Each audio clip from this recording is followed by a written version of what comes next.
Okay, folks, we're back.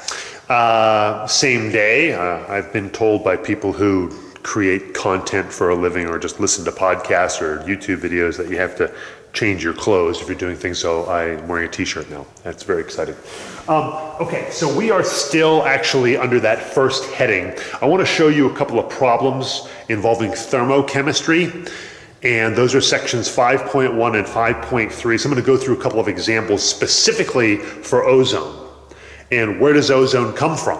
And how does thermodynamics apply to that? So I'm going to do that. And then I'm going to switch over and talk about the basics of the electromagnetic spectrum, Roy G. Biv, and all that good stuff. And then go through some math. So we'll see how far we get. So it's, I guess it's really two topics in one video, which I know is not great form, but we'll see how far we get. If we have to break it up into just sort of the background information and then the sample problems, we can do that too. But let's just get started and see where we are. Okay, I'm just taking a look at my watch. And what do you need? Bond energies are helpful, thermodynamic tables, all that same stuff you had last time. Just have that handy in addition to a calculator. All right, let's get going. So we're back. We've talked about the ozone and where it is. Most of it's in the stratosphere. So what I want to talk about is where does it come from? So this is the math behind atmospheric, whoa, that's terrible. Atmospheric ozone production. So we're going to do some math now. So I'm going to give you something to do. And I'm going to refer to those sections of thermochemistry just to the level that we need them. Remember, chemistry is a tool for us. So the first step in ozone production, it actually occurs in two steps. So we're getting into some more chemistry here. So step one, oxygen gas in the presence of ultraviolet light, specifically ultraviolet light C, UVC. From everyday experience, you might know that that is the shortest wavelength, highest frequency, most dangerous, if you will, form of ultraviolet light. And that splits oxygen into two oxygen atoms. And that's called photolysis. An important word for the atmosphere, for atmospheric chemistry, using light to split something. So in this case, it's splitting a diatomic molecule into its atomic constituents. And we'll talk more about this later. Okay, what I want to show you is an application of the heat of formation. So we want to calculate how much heat, enthalpy, is associated with step one. And the way this is done, I'm not writing the generic formula up here. This is pretty easy. When you want to calculate the heat of a reaction, you write the chemical equation. I don't care what the chemical equation is, just write it. This one's a pretty easy chemical equation. You balance that chemical equation by making sure the atoms are the same on both sides. I'm not reviewing balancing equations. If you need help with that, just let me know. This one's pretty easy. O2 goes to 2O, balanced, no problem. When you calculate the heat of a reaction, you add up the heat of formation of the products and subtract the heat of formation of the reactants. So it's products minus reactants using the data tables that I gave you before. So in this case, we're going to take the product is 2, so we're going to take 2 times the heat of formation, standard heat of formation of oxygen atoms. Sorry, that looks a little clunky. So 2 times the heat of formation of oxygen atoms on that table. You just look that number up. Minus the heat of formation of the reactant, which is just oxygen gas in its elemental state. Well, that one's pretty easy because that's 0. If it's in its elemental state, that's 0 kilojoules per mole. The heat of formation of, so this we're still calculating heat, is 2 times positive 249.2 kilojoules per mole. I think that's right. Just do the math, multiply by 2, and you're going to end up getting positive 498.4 kilojoules per mole. Well, guess what? If you're watching these videos back to back, you just saw this number. This is approximately the same thing as the bond energy for O2. Well, it should be, because what is this reaction? It's breaking that double bond. It doesn't show the double bond here, but that's what's happening.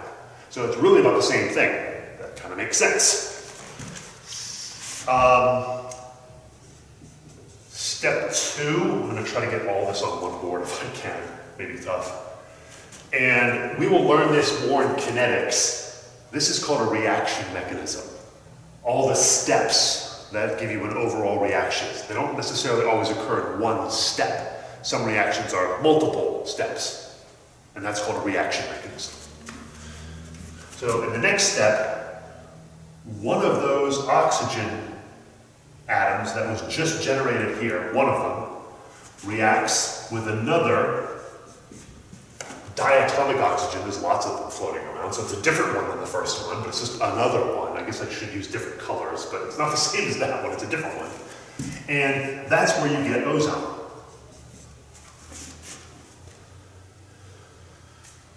Okay, I'm just going to turn you loose on this. Calculate the heat of this reaction. Is it balanced? Yeah, it's balanced. Everything's 1, 1, 1, 1, 1, 1. That's easy. So the heat of formation, the heat of this reaction would be the heat of formation of ozone minus the sum of the heat of formation of oxygen gas plus this, the heat of formation of this. So do that math. Just do it. Just do the math. And you should get, I'm going to show it up here, but if you want to stop the video without hearing the answer, stop it and do it yourself. Okay, here's the answer. You should get negative 106.2 kilojoules per mole. So let's just do that. So the heat associated with step 2, I'm just going to go right to the numbers. Is that okay? So it's going to be the heat of formation of ozone, which is positive 143 kilojoules per mole, minus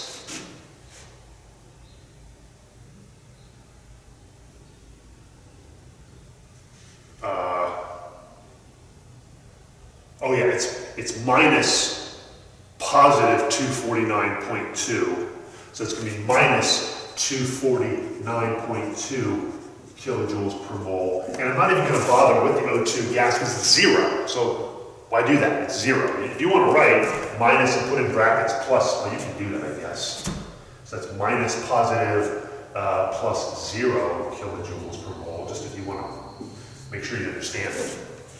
So it's products minus the combined reactants. Okay, and you do that math and you end up getting negative 106.2 kilojoules per mole. Now, what's important here is this is, well, okay, never mind. I'm going to leave that now. Let's just get the number. Let's just do the math and get it right. Now, Hess's law.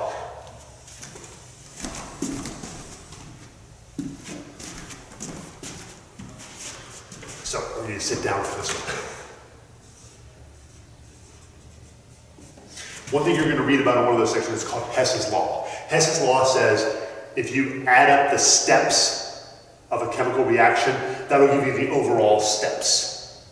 There's a little bit more to it than that, but basically if you want to know the heat of this overall reaction, you add the steps. Okay, and so the overall reaction is, let's just put this into steps. So we have step 1 and step 2. I think this will work. So the first step is O2 going to 2O, and the second step is O plus O2 going to O3.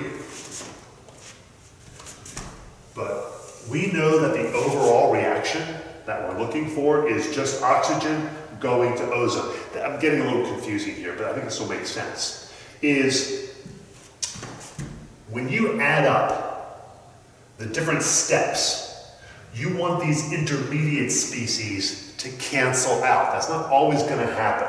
But ultimately, all ozone is oxygen, O2, turning into O3. These intermediate species, these oxygen atoms, don't appear in the overall equation. So what I'm going to do is I'm going to multiply this whole equation by 2. That's a legitimate thing to do from a stoichiometry standpoint. So that these oxygens cancel. We have 2 on the right side, 2 on the... So we add this up, all we're getting is 3 O2 gases. Is that right? 2 plus, yeah, 3 of those come down and combine, go into 2O3. In fact, when you look at most science books, this is all they show you. 3 oxygens become 2 ozones. That kind of makes sense. But when you add up so for this first reaction, it's positive 498.4 kilojoules per mole. And this one is 2 times negative 106.2 .